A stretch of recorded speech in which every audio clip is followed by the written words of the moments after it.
Bonjour et bienvenue dans cette flash info concernant Neymar, le célèbre footballeur du PSG accusé de viol. Blah.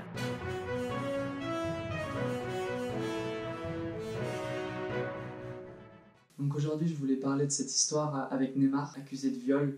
Son nom a été sali, son nom fait la une des journaux en ce moment et des médias et tout le monde en parle. En fait je voulais parler de ça parce que je ne sais pas s'il a violé ou pas cette jeune fille, mais ce qui est sûr c'est qu'il a eu une relation sexuelle avec elle. En ce moment, je suis en train de faire une série concernant la pureté sexuelle. J'ai parlé beaucoup de sexualité, j'ai parlé beaucoup d'abstinence, de choses comme ça, même si ce mot il fait peur.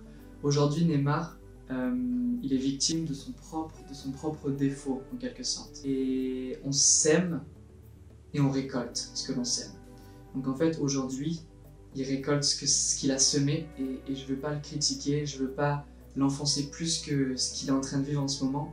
Mais je voulais juste parler de quelques petits principes qui sont en train de détruire sa vie en ce moment et comment on pourrait les éviter et comment il aurait pu les éviter avec quelques trucs. Déjà, il s'est affiché chrétien devant tout le monde, devant TF1, devant les grandes enseignes françaises avec son bandeau 100% Jésus. Et ça a été quelque chose de très puissant et du coup, il s'est mis en danger en quelque sorte. Je dis pas qu'il devait pas le faire, mais en s'affichant chrétien, tu t'affiches à plus de risques. Et je sais que c'est très difficile parce que quand on s'affiche chrétien, eh ben, il y a comme quelque chose à montrer, il y a comme un exemple en fait à être. Et Neymar, il est suivi par des millions de personnes et ce 100% chrétien aujourd'hui, il est sali et il est associé à viol. Et c'est ça que je trouve ça vraiment dommage. Parce que personne n'est parfait. C'est pour ça qu'on a besoin de Jésus justement. Mais s'afficher publiquement, être chrétien et ensuite avoir son nom associé au viol, et ben pour moi ça casse l'espérance, ça casse en fait le fait de pouvoir croire et d'avoir une personne physique qui me montre Jésus et que Jésus est réel. Parce que on a besoin d'avoir des exemples de chrétiens qui incarnent Jésus-Christ, qui incarnent la bonté, qui incarnent la pureté, qui incarnent la sainteté. Et quand on a une personne qui est autant vue, qui se dit chrétien, et qui ensuite couche avec une fille qui ne connaît même pas, alors je connais pas l'histoire, encore une fois, je veux pas l'enfoncer plus. Il y a une histoire comme ça dans la Bible où un jeune homme couche avec une fille, il n'est pas marié avec elle, il a rien du tout avec elle, et en fait ses frères le savent, et ils se disent mais on va pas laisser ce mec traiter notre sœur comme une prostituée. Alors ils y vont, ils le tuent. Et en fait, Neymar, c'est exactement ce qu'il est en train de vivre en ce moment. Il est en train de se faire tuer au niveau de sa notoriété, au niveau de ce qu'il incarne. Il aurait pu éviter ces choses en gardant son cœur, en gardant son corps, justement. Je sais très bien qu'il y a des pressions énormes que je peux même pas imaginer dans ce monde de football et dans cette notoriété. Mais ce qui est sûr, c'est que quand on est chrétien et qu'on veut incarner des valeurs du ciel, et bien coucher avec une fille en n'étant pas engagé avec elle, en n'étant pas fiancé, en n'étant pas marié, et bien on prend des gros risques. Et ça, l'ennemi de nos cœurs, l'ennemi de notre vie, qu'on appelle le diable, et bien il va l'utiliser. Et en fait, il est victime en réalité d'une attaque, que ce soit humaine ou spirituelle. Si c'était protégé avec la foi, si c'était protégé en ayant des bons principes de vie et en marchant droitement selon des règles, on appelle ça des règles, mais en réalité, on parle de sexualité libérée.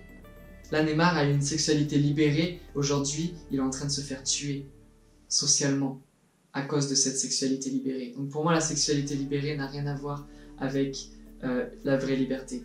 Alors que le choix d'être pur, le choix de se garder sexuellement pour une personne, ben pour moi, ça, c'est une liberté de choix.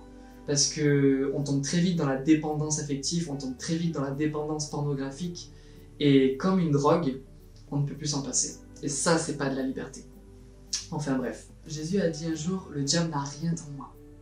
Et ça, c'est extrêmement puissant parce que ça veut dire que le diable n'avait rien en lui dans lequel il pouvait s'accrocher et dans lequel il pouvait le tirer. Alors Jésus a dit qu'il avait été tenté en toutes choses. Nous, chacun de nous, on n'a pas été tenté en toutes choses. Par contre, en chacun de nous, le diable a un accès. Et il a eu un accès en Neymar et du coup, il a juste tiré cet accès. Alors que si il y avait eu une repentance, il y avait eu un changement de mentalité, un changement de vie, un renoncement à avoir une sexualité sans engagement, et ben il n'y aurait pas eu tout cet enchaînement boucle de neige qui aujourd'hui est en train de le fracasser encore une fois. Donc il se défend, il est choqué, il est scandalisé, mais en même temps, ben, s'il avait juste pas couché avec cette fille, rien ne se serait passé comme ça. Et donc oui, c'est triste pour lui, mais en même temps, il y a un principe qui est extrêmement puissant, c'est qu'on récolte ce qu'on sème. Et à chaque fois qu'on sème quelque chose qui n'est pas droit, qui n'est pas pur, qui n'est pas sain, et ben on va récolter des choses bien plus graves. Et là, franchement, il a sa punition. Et je suis pas en train de dire que c'est Dieu qui est en train de le punir, je suis pas en train de dire que il est juste en train de vivre ce qu'il a semé. Et le piège dans lequel il est tombé, en fait, il est rentré lui-même dedans. Et c'est triste à dire, hein. Je le bénis, je suis pour lui, je crois qu'il est vraiment croyant, je crois qu'il aime Jésus, sinon il ne prendrait pas ce risque de mettre ce bandeau.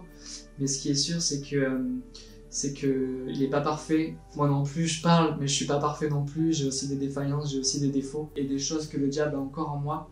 Mais je veux tout faire pour que tout ce qu'il a en moi soit éclaté, qu'il ait rien qui puisse amorcer et que ça puisse causer ma chute. Mais voilà, je prie pour Neymar, je prie pour que cette histoire le rapproche du Christ, le rapproche de la pureté.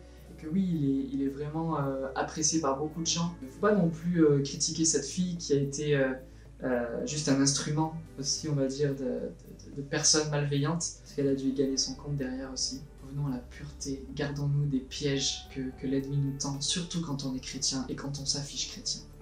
Gardons-nous de ces choses-là. T'es sûrement pas chrétien, toi qui me regardes, mais je veux dire que la liberté sexuelle se trouve aussi dans la pureté, se trouve aussi dans le fait de se garder sexuellement, parce que ça amène que de la merde en réalité.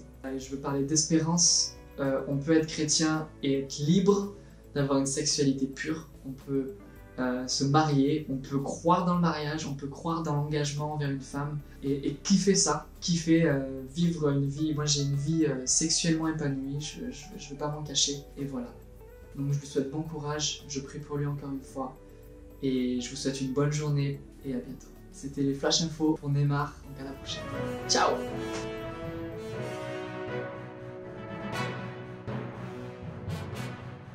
Ciao!